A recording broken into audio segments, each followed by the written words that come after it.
Mana buni figurasini qara. Men senga aytgan qiz mana shu. Kecha kechqurun SMS yozsam, bittaga javob qaytardi. Tinchlikmi aka? Nima deganingiz bu? Tuppa-tuzuk oilangiz bo'lsa, nima qilasiz bunaqalarni kuzatib?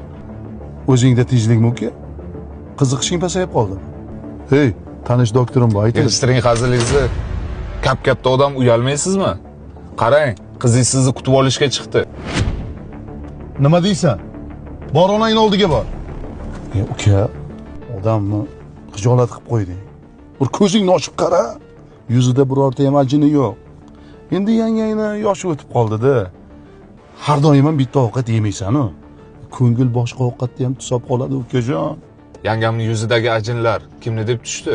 Bolalaringizni sog'lom dunyoga keltirgan yetmaydimi sizga? Tushing mashinadan, qarang, qizingizni xafa qilib qo'ydingiz.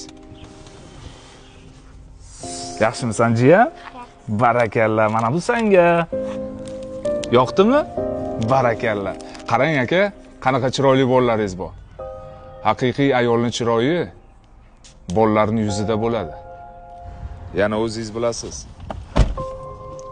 Ha, aytgancha, o'sha siz ko'rsatgan figurali qizlarga ham figurali bolalar yoqadi. O'zingiz yig'ishtirib oling aka.